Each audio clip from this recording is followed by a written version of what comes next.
Donc, chapitre 1, mouvement de rotation d'un solide indéformable autour d'un axe fixe.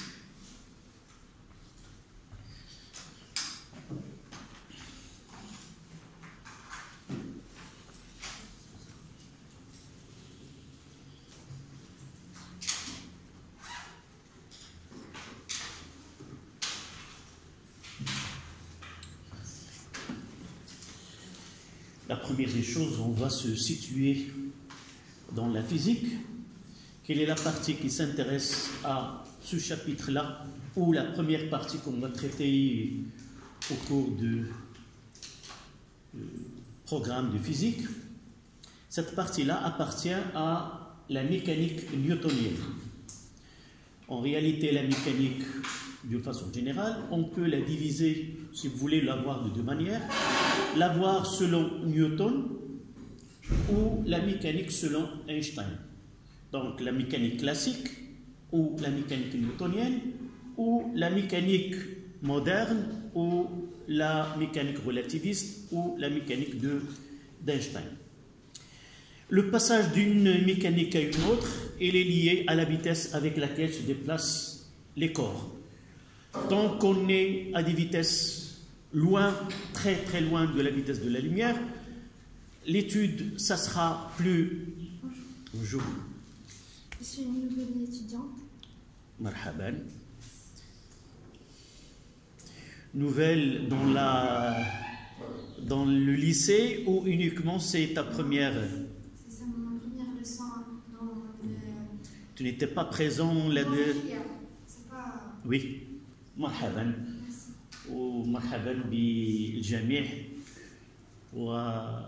On fait la dernière séance, les présentations, mais tant qu'il y a des nouveaux, on peut en discuter. Donc,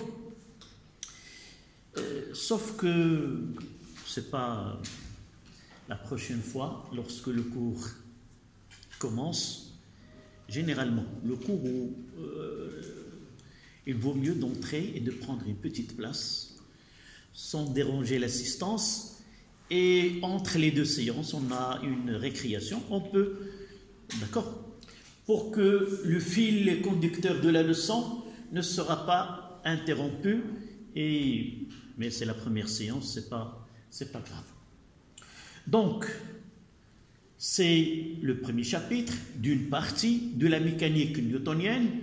On va essayer d'étudier une partie cette année et la suite, ça sera en deuxième année, Inch'Allah, l'année prochaine. L'étude de la mécanique classique ou newtonienne cette année se fait avec des lunettes énergétiques. On va s'intéresser à cette mécanique de point de vue énergie. L'année prochaine, on va essayer d'étudier cette mécanique de point de vue loi. Newton a établi 3 lois. Ces lois, c'est elles qui gouvernent la mécanique classique ou la mécanique du solide. Donc, pour nous, et cette année, l'objectif, ou si vous voulez, la finalité de ce qu'on devrait être capable de faire, c'est après 3 leçons. Donc, c'est intéressant de bien comprendre le premier chapitre, qui sera une base qui s'intéresse à le mouvement de rotation, sachant que l'année dernière, vous avez déjà étudié le mouvement le mouvement rectiligne, translation rectiligne. Cette année, on va revoir la rotation, puis on parlera de... Oui. Vous fermez la porte, s'il vous plaît.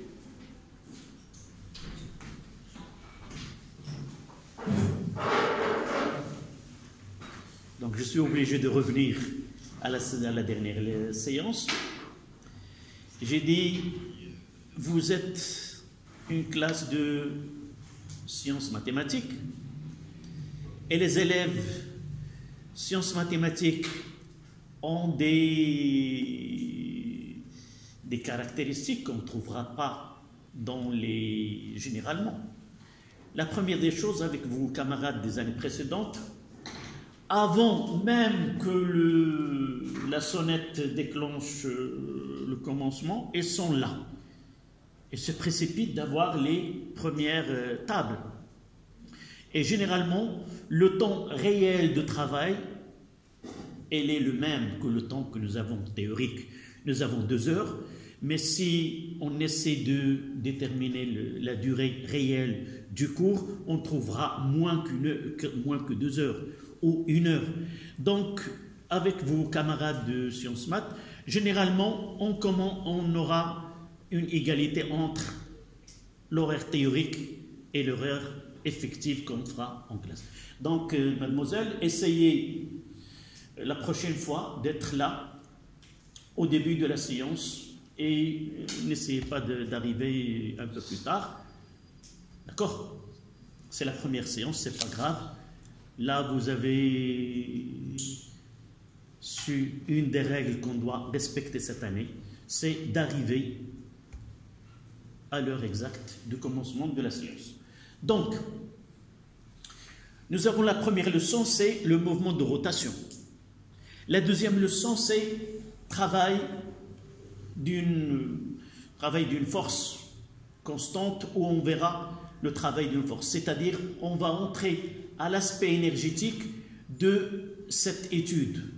À noter qu'en mécanique, généralement, ce qu'on va traiter soit cette année, soit l'année prochaine, c'est d'arriver à une relation mathématique entre ce qu'on appelle les grandeurs cinématiques et les grandeurs dynamiques. Les grandeurs cinématiques, ce sont des grandeurs physiques qui s'intéressent, ou ce sont des grandeurs qui caractérisent un mouvement d'un corps solide sans d'avoir un souci sur les causes qui donnent ce mouvement. Donc, un corps qui se déplace, on va s'intéresser à sa trajectoire, déterminer sa position dans le temps, déterminer sa vitesse instantanée au cours du temps. Qui a donné ce mouvement? On n'aura pas besoin de connaître quelle est la source de ce mouvement. Ça, c'est le côté cinématique. Le côté dynamique, c'est s'intéresser aux causes que produit ce mouvement. Et la conclusion, c'est on va essayer d'établir une relation entre ce qu'on voit comme côté cinématique et les causes qui ont donné ce mouvement. C'est-à-dire établir une relation mathématique entre les causes de ce mouvement et le mouvement qu'on va enregistrer. C'est-à-dire une relation mathématique entre les grandeurs dynamiques et les grandeurs cinématiques. D'une façon plus simple, les grandeurs cinématiques, c'est la position, la vitesse, et comment varie la vitesse dans le temps, on ne va pas le traiter cette année. L'année prochaine, lorsqu'on fait une étude sur la variation de la position, on parlera de vitesse. Et lorsqu'on parlera de la variation de la vitesse dans le temps, on parlera d'une autre grandeur qu'on appelle l'accélération. On le verra l'année prochaine. Cette année-là, on va essayer d'établir cette relation entre les grandeurs cinématiques et les grandeurs dynamiques. À noter que les grandeurs dynamiques pour nous, ce sont les forces. Donc, vous avez déjà étudié l'année dernière qu'une force, elle est capable de quoi? C'est une action mécanique, oui. Déformer un corps. Elle peut déformer, donner un mouvement à un corps ou participer dans l'équilibre d'un corps. Et vous avez étudié l'équilibre d'un corps se met à 3 forces. Donc une force, c'est une action mécanique qui est capable de donner un mouvement ou de donner des... Oui. Est-ce que tu as apporté un cahier? Tu étais avec nous la dernière fois. Oui. Donc tu cherches un cahier et tu viendras s'il te plaît. D'accord? Un cahier et un stylo. Donc, sauf cette année, on va essayer ce lien de point de vue énergétique. Et la troisième leçon, c'est le théorème de l'énergie cinétique. C'est un théorème qui lie d'un côté les grandeurs dynamiques, pour nous, soit la force, soit le couple d'une force, et d'un autre côté les grandeurs qui sont cinématiques, surtout la distance parcourue, la position ou la vitesse. L'année prochaine, Inch'Allah, on va essayer d'établir une relation entre les deux grandeurs. D'un côté, les grandeurs physiques, ce sont la somme de forces. Et vous avez déjà étudié l'année dernière la première loi de Newton, c'était le principe d'inertie. Là, c'est la base, c'est la première loi de Newton. On verra l'année prochaine la deuxième loi. Il relie la somme des forces exercées avec une autre grandeur nouvelle grandeur, c'est l'accélération. D'accord? Pour nous, cette année, c'est de point de vue énergétique. On parlera de ce côté énergétique par la suite. Donc, c'est essentiel de bien comprendre ce mouvement de rotation, les grandeurs physiques qui caractérisent ce mouvement, et par la suite, on va parler de travail d'une force dans différents cas, et par la suite, insérer les deux dans une troisième leçon, qui sera le théorème de l'énergie cinétique et travail d'une force. On va relier ces deux grandeurs-là. Donc, revenons à notre leçon. Dans la vie, vous avez déjà étudié ou vu des mouvements de rotation. Un exemple? Oui? Oui, vous l'avez ici un exemple. J'ai là c'est, on l'a de la salle de l'histoire géographique, on a pris un modèle de la Terre, et vous voyez un corps solide. D'abord, on parlera d'un corps solide indéformable. Ça veut dire quoi? Oui. Un corps solide qui ne peut pas être déformé. Oui. C'est définir à partir de la définition. Oui. Quand on prend deux points. Oui. Dans ce corps, par exemple, ces deux points-là. La distance ne change pas entre. Oui. Si on essaie de donner un mouvement de rotation, nous prenons deux points quelconques de ce globe, on constatera que la distance entre ces deux points ne varie pas au cours de temps. Donc là, c'est un corps solide. Un autre exemple, je l'ai là. Évidemment, il y a un mouvement de rotation autour de quoi? D'un axe. Dans ce cas-là, où est l'axe matérialisé par quoi? Nous savons que la Terre réalise un mouvement de rotation autour d'un axe fictif. Mihwar laysa bihaqiqi. Devant vous, vous avez là, si je prends une droite qui passe par ce point et ce point-là, à l'intérieur, il y a cet axe de rotation.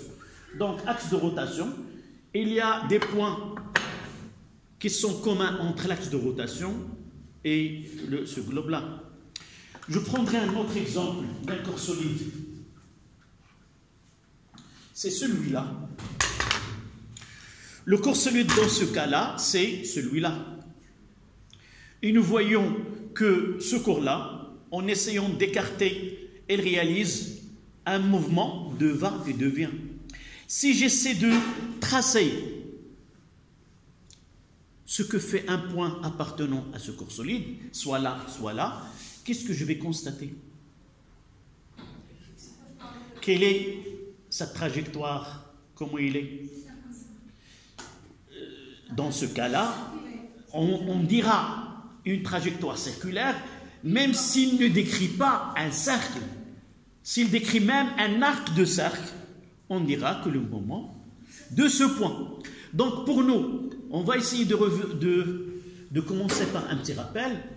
C'est quoi la trajectoire? Pour étudier le mouvement d'un corps, on a besoin de quelle utile mathématique, et par la suite, on va essayer de définir le mouvement de rotation. À remarquer dans les deux exemples-là, on aura un petit problème entre ce qu'on appelle un corps solide de dimension non négligeable et un corps solide dont les dimensions sont négligeables, pour parler de ce qu'on appellera un point matériel. Vous avez donné l'exemple de rotation de la Terre autour d'elle-même. Mais n'oubliez pas qu'il y a un mouvement de rotation autour du Soleil. si nous comparons les deux mouvements et la Terre dans les deux cas, nous voyons que dans ce cas-là, les dimensions de la Terre sont très grandes.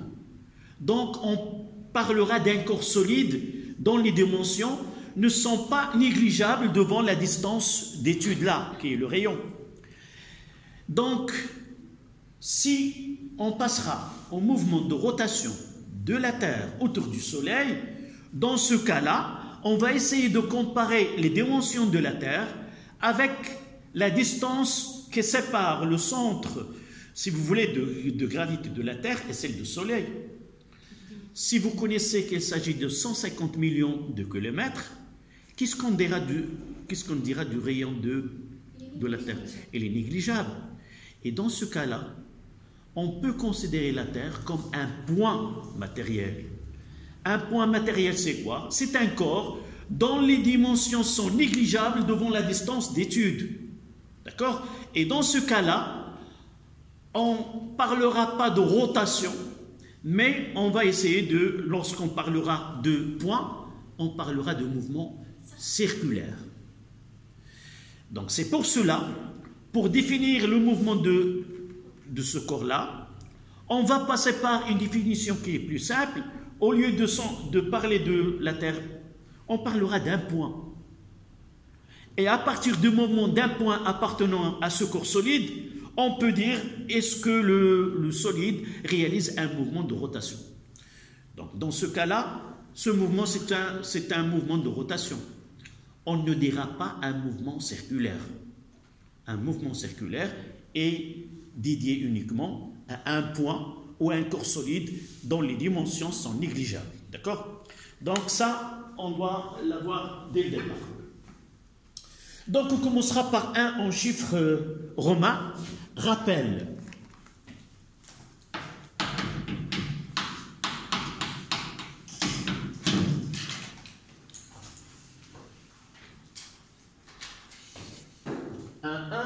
Notion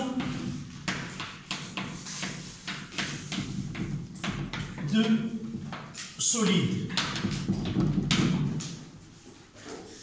Notion de solide.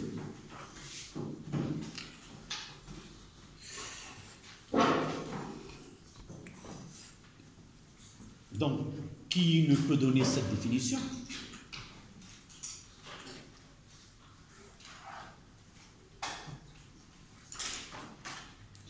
On dira qu'un corps est un solide si, tu as donné la définition tout à l'heure, si la distance entre deux points appartenant à ce solide ne varie pas au cours de temps.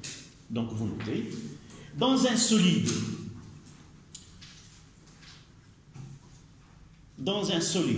virgule, la distance qui sépare deux points quelconques dans un solide, la distance qui sépare deux points quelconques reste dans un solide, la distance qui sépare deux points quelconques reste constante au cours du temps. Point. C'est un système matériel indéformable. C'est un système matériel indéformable. العربية مجموعة مادية غير قابلة للتشويه. On dira qu'un système est matériel lorsqu'il a une masse. Donc, tout système a une masse, on dira un système matériel. Donc, on passe à 1, 2.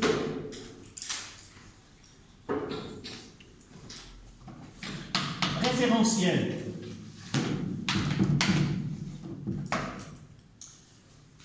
Référentiel. C'est quoi? En arabe, al-marji'. Oui. Si on veut préciser si un corps est en mouvement ou en repos, on a besoin d'un référentiel. Oui. L'année dernière, vous avez étudié la relativité de mouvement. Jamais on parlera de mouvement sans prendre en considération un objet qu'on considérera fixe. À partir de ce corps-là, on peut étudier le mouvement d'un autre corps. D'accord? Si ce corps-là se déplace par rapport à ce corps-là, on dira qu'il est au mouvement. D'accord? Donc, vous notez, le mouvement d'un solide,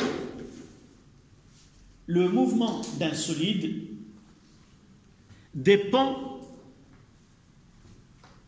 du référentiel. Le mouvement d'un solide dépend du référentiel dans lequel on l'étudie, dans lequel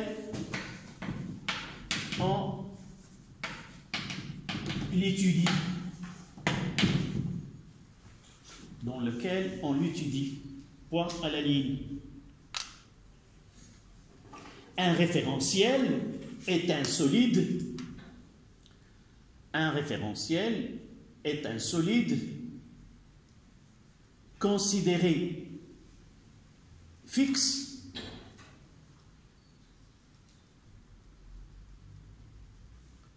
par rapport auquel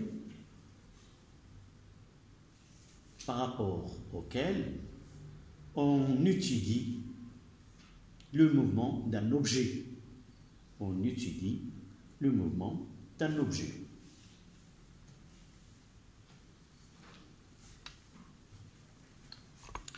Par exemple, dans le laboratoire, on peut considérer cette paillasse comme corps référentiel, les référentiels. Mais un référentiel, pour étudier ce qu'on va voir dans 1.3, par exemple la trajectoire, on a besoin de quoi? Là, c'est un corps. On doit lui associer quoi pour déterminer la position de ce corps qui se déplace? Qu'est-ce qu'on va déterminer? Avant la vitesse, c'est la position. Donc, pour définir la position, on doit choisir un repère. Ça dépend de la nature du mouvement, soit un axe, soit deux axes, soit trois axes. Ça dépend de la nature du mouvement. Si le mouvement est rectiligne, on a besoin d'un seul axe. C'est-à-dire, on utilisera une origine O et un vecteur unitaire I. Si le mouvement s'effectue dans le plan, on a besoin de deux axes, O, X, Y. Et si le mouvement s'effectue dans l'espace, on a besoin de trois axes. D'accord? Donc, à la ligne, généralement, on associe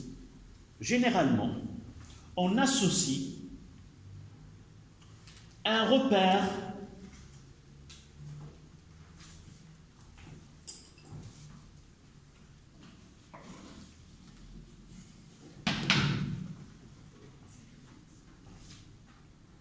et une horloge.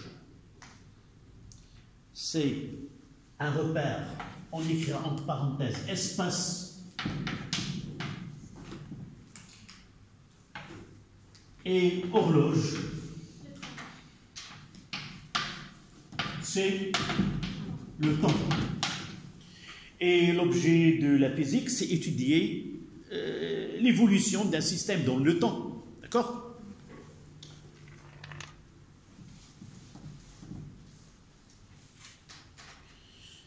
On passe à 1.3. Trajectoire.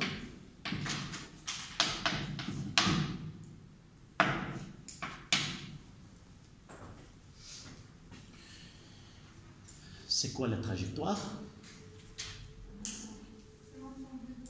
C'est l'ensemble des points occupés par un point au cours de son mouvement. Donc vous notez, dans un référentiel donné,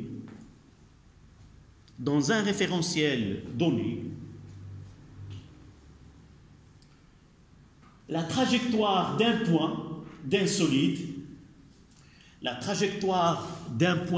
solide, et l'ensemble des positions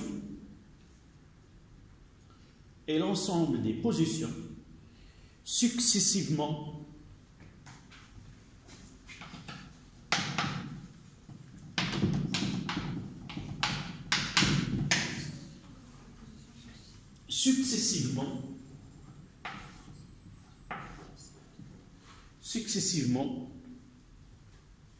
occupés par ce point.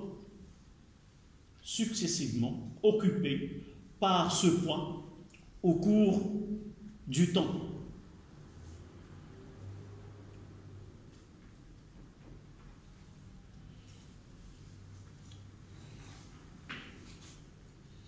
Évidemment, vous savez qu'en changeant le référentiel et le repère, on change de trajectoire.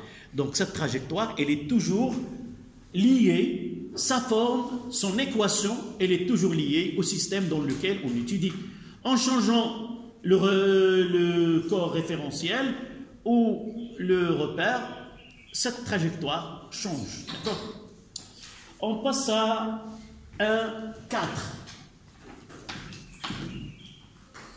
Centre d'inertie d'un solide.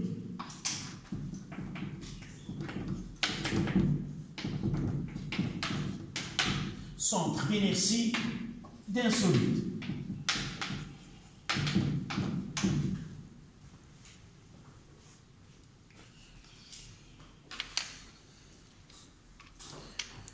Tout simplement, on donnera la définition parce qu'on va trouver ce terme-là plusieurs fois. Donc, en réalité, lorsqu'on parle d'un corps solide, elle est formée de plusieurs points matériels, c'est-à-dire je peux essayer de prendre ce corps-là et, dans ma mémoire, considérer qu'il est formé d'un nombre infini de points. Et chaque point, on lui associe une masse. Dans ce cas-là, ces points-là, si j'aurais la possibilité d'étudier la trajectoire de tous ces points, je vais trouver que la majorité des points ont des trajectoires différentes, sauf un point particulier qui a un mouvement particulier.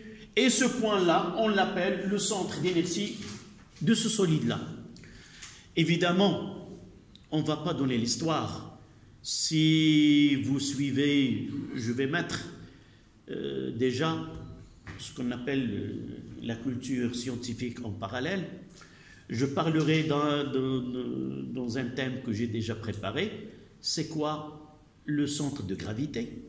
C'est quoi le centre de masse? C'est quoi le centre d'inertie? Et même le barycentre. En réalité, ce sont des notions mathématiques et physiques. Vers la fin, pour nous, ce centre le barycentre que vous avez déjà étudié, je pense en mathématiques, c'est un point particulier dans un solide, c'est-à-dire, tout simplement pour ce qu'on lui a donné ce mot en arabe, parce qu'il y a un point, je peux chercher ce point, tel que ce cours-là, cette règle-là, elle est capable de balancer de part et d'autre. Là, elle tombe d'un côté, là, elle tombe d'un côté. Mais je peux déterminer ce point où le corps peut rester en équilibre. C'est ce point, le centre de masse et le centre de gravité. Le barycentre, c'est une définition qui est mathématique. On parle des points et de coefficients qui obéissent à une relation mathématique. Un physicien, il a pris, ces points, ce sont des masses, des points matériels, et ces coefficients qu'on donne en mathématiques alpha 1, alpha 2 jusqu'à alpha n, ce sont la masse associée. On passe de ce qu'on appelle le barycentre à un centre de masse. Et de centre de masse, on parle de centre de gravité, parce que ce point-là, c'est là où toutes les actions se rencontrent. On peut le chercher par exemple à partir de cette forme. Pour nous, ce côté-là, différencier entre quelle est la différence entre eux, ça ne donne pas de souci. Pour nous, le centre de gravité, le centre de masse et le barycentre et le centre d'inertie, pour nous, c'est un point, un seul point, qu'on appelle G. Et lorsque je représente un corps, je mettrai là le centre de gravité, c'est le centre de masse. Parfois, ce point-là n'appartient pas au corps solide. Il peut être un point, si je prends une roue là, donc le centre, il n'appartient pas, il est à l'extérieur du corps solide. Pour nous, ça ne pose pas de problème. Tout simplement, quelle est l'utilité de ce point? Toutes les lois qu'on va voir par la suite, les lois de Newton, dont la mécanique newtonienne, reposent à ce point-là. C'est-à-dire, ces lois sont applicables à ce point. Par exemple, je vous rappelle la première loi de Newton, c'est la somme des forces exercées sur un corps solide est égale au vecteur nul.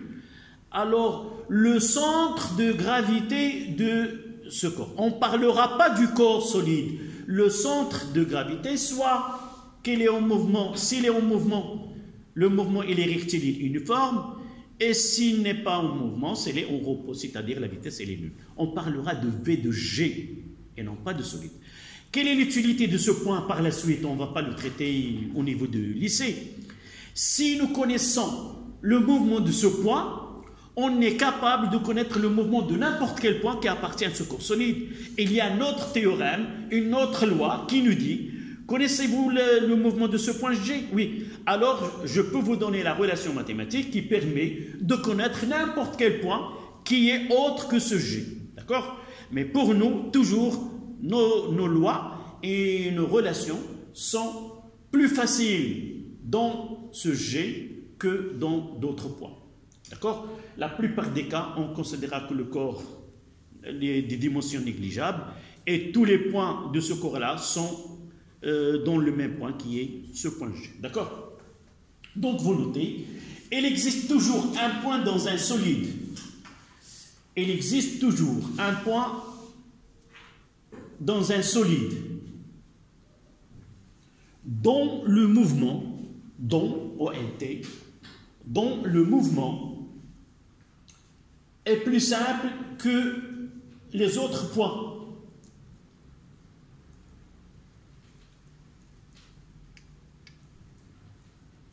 Ce point est le centre d'inertie G, dont le mouvement est plus simple que les autres points. Ce point est le centre d'inertie G du solide. Et c'est de là qu'on parle de principe d'inertie. D'accord? Principe d'inertie, on aura l'occasion d'en parler par la suite. C'est un principe qui parle de la masse en elle-même. Elle est incapable de produire un mouvement, par exemple ce corps-là, que par sa masse, elle est incapable d'entrer en mouvement. Et pour sa masse, s'il est en mouvement, cette masse, elle est incapable de freiner ou d'arrêter ce corps-là. C'est de là qu'on parle de principe d'inertie aux premières lois de Newton. On passe, ce sont les définitions qu'on peut donner. Là, on passe à 2 en chiffres romains. Mouvement de rotation autour d'un axe fixe. Donc,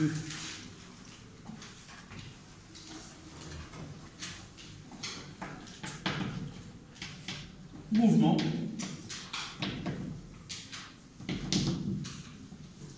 de rotation autour d'un axe fixe. Évidemment, c'est le titre, c'est pas la peine de reproduire. Mouvement de rotation autour d'un axe fixe.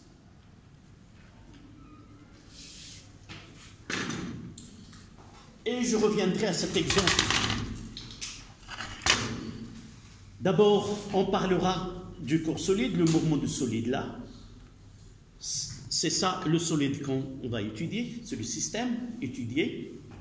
Donc, il est formé de 2 barres, de ces 2 maslots là.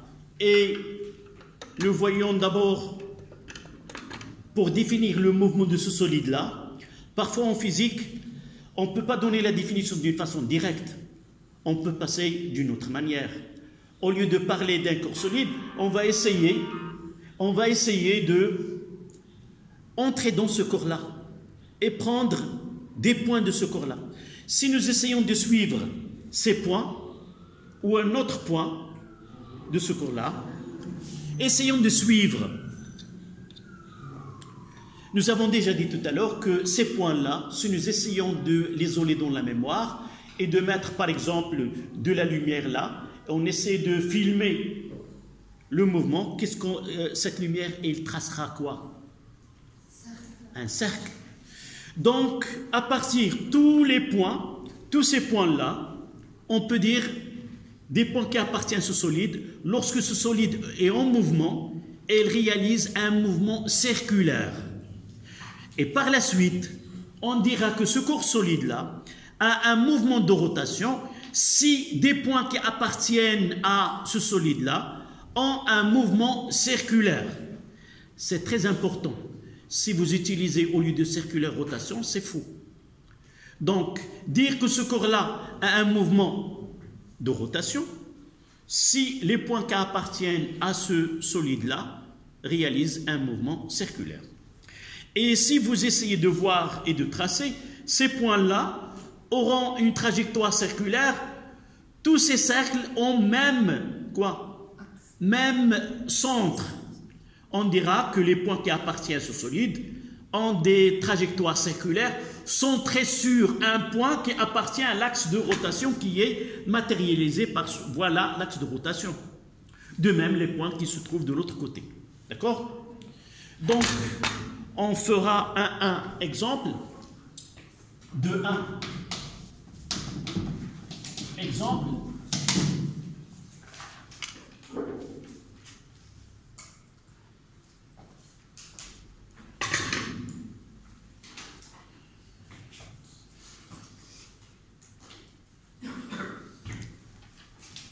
On fera ce schéma. J'ai donné cet exemple, mais on prendra le schéma la plus utilisé, c'est-à-dire on prendra un corps solide quelconque et on va essayer de représenter ces points. Donc, voici un axe delta et je vais prendre un solide autre que celui-là, par exemple. Voilà le corps solide S. D'accord? On va lui donner un mouvement autour de cet axe.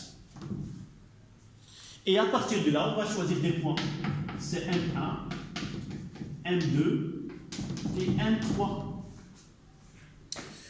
Donc, si dans notre imagination, on essaie d'imaginer ce qui se passe, si nous suivons ces deux points, ils vont réaliser les points occupés au cours du mouvement appartiennent à un cercle de rayon R1. Et là, R2. Et là, un rayon R3. D'accord? Faites ce schéma. Là, c'est l'axe de rotation.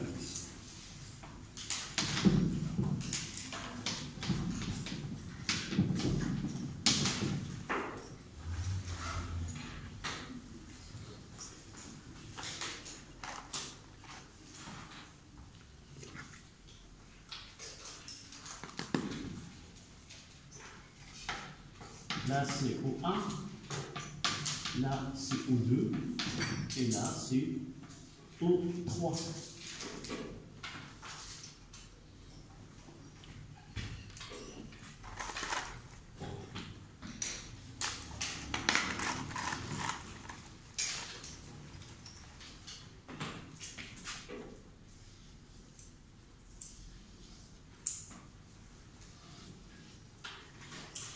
Là, c'est C3, là, c'est C2, là, c'est C1. Évidemment, essayez de tracer un cercle en perspective.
à noter que cet axe-là, à l'intérieur d'eux, ce sont des en bleu et en corset, ce sont des points qui appartiennent à la fois à l'axe de rotation et appartiennent au cours solide. D'accord? Donc ces points-là appartiennent, et par la suite on peut parler de leur mouvement. Quel est le mouvement de O1, O2 et O3 et tous les points qui appartiennent à l'axe delta? Immobile, pourquoi? Tout simplement un axe fixe. Puisqu'il appartient à l'axe qui est fixe et appartiennent en même temps au corps solide, donc ces points sont immobiles. Donc si vous faites le schéma, on définira au cours d'un mouvement de rotation d'un solide, au cours d'un mouvement de rotation d'un solide autour d'un axe fixe, au cours d'un mouvement de rotation d'un solide autour d'un axe fixe, entre parenthèses, on va l'appeler axe de rotation. Vous, entre parenthèses, vous écrivez axe de rotation. Donc, au cours du mouvement de rotation d'un solide autour d'un axe fixe, vous ouvrez la parenthèse, vous écrivez axe de rotation, c'est-à-dire ce delta, on l'appelle axe de rotation. D'accord? Tous les points du solide, tous les points du solide décrivent كل نقط الجسم الصلب لها حركة دائرية. بينما la rotation, c'est mouvement dawarani. Donc, tous les points du solide décrivent des trajectoires circulaires, centrées sur l'axe.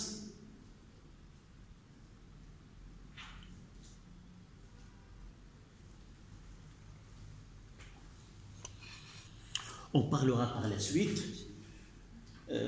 lorsqu'on va, l'année dernière, on parle uniquement de la vitesse d'un corps. Cette année, lorsqu'on parlera de la vitesse, on doit spécifier de quelle vitesse on parle.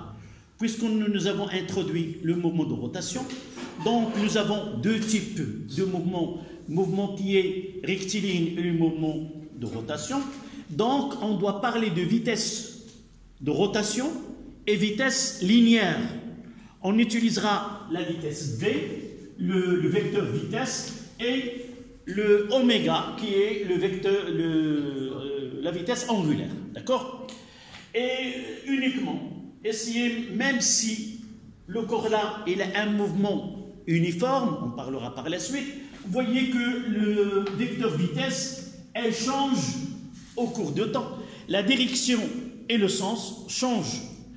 Et par la suite, ça c'est très important, il suffit que le vecteur vitesse change de direction ou de sens qu'on dira que le vecteur vitesse n'est pas constant. Même si la norme est constante, on dira que le vecteur vitesse n'est pas constant. D'accord? Ça c'est une petite remarque. Donc, on passera à... il nous reste combien? Donc on gardera la prochaine fois, Inch'Allah, la séance de jeudi, de 2 heures. Demain. Oui. Parfois, demain, pour moi, je dirais le jour. D'accord? Parfois, et même, il faut faire attention, parfois je dis la séance de lundi. Essayez de me rappeler qu'avant lundi, nous avons une autre séance. Parce que j'ai des classes et parfois, je peux donner l'horaire d'une autre classe. D'accord? Donc, on s'arrêtera à ce niveau-là. Est-ce qu'il y a une question qui concerne ce qu'on vient de voir? Est-ce que vous avez déjà vu feuilleter la leçon et vous avez lu quelque chose que, à ce stade-là, j'ai pas parlé? L'essentiel, c'est quoi dans ce cas-là? Si je vous demande de donner un petit résumé de ce qu'on vient de voir. L'essentiel, on a parlé de quoi? Le plus important, c'est vers la fin. C'est le mouvement de rotation. Donc là, le plus important, le mouvement de rotation, ça concerne quoi? Un corps solide, indéformable, dont les dimensions ne sont pas négligeables. Et lorsqu'on a un corps solide, des dimensions négligeables, on le convertit à quoi? À un point matériel, et ce point de matériel, il conserve toutes les caractéristiques. S'il a la masse, par exemple, 10 000 tonnes, il gardera 10 000 tonnes. Ce n'est pas parce que nous avons négligé les dimensions qu'on va négliger d'autres grandeurs, d'accord? Donc, il conserve toutes les grandeurs spécifiques. Et par la suite, on parlera de mouvement circulaire, d'accord? Et pour étudier un mouvement, nous avons besoin d'un corps, d'un référentiel, on lui associe un repère et espace, si vous voulez, un espace-temps, c'est-à-dire tout simplement un chronomètre ou une horloge, parce que la physique, elle s'intéresse à l'évolution dans le temps. Et ce mouvement-là, de ces points, trace des trajectoires. On va s'intéresser à la trajectoire circulaire. On finira, Inch'Allah, ce cours-là par une activité. Je vous donne sous forme d'un exercice, un enregistrement d'un mouvement, Inch'Allah, la séance prochaine. Est-ce que vous avez pensé à faire ce groupe pour... Non, vous n'avez pas encore? Oui, soit en WhatsApp, soit en Facebook, ça dépend de ce que... WhatsApp, c'est mieux. D'accord. Je vous donnerai une d'entre vous prendra l'initiative. Je donnerai un numéro pour suivre.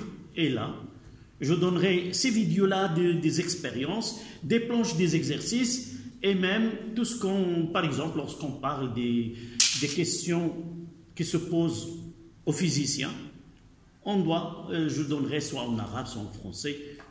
C'est le côté de culture physique. D'accord? Bien. Vers la fin, je donnerai ce numéro et essayez de faire...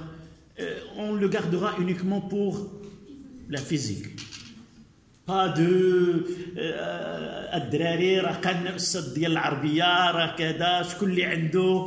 D'accord? On le garde dans le... Ça fait. Si vous voulez faire un autre pour vous, pour toutes les matières, c'est gratuit, ça ne demande pas de... D'accord? Merci. Et d'Inch'Allah, on passera à sa trajectoire et comment suivre un point sur sa trajectoire qui est circulaire. Quelles sont les grandeurs physiques qu'on a comme utiles pour travailler sur un tel enregistrement? D'accord? Merci.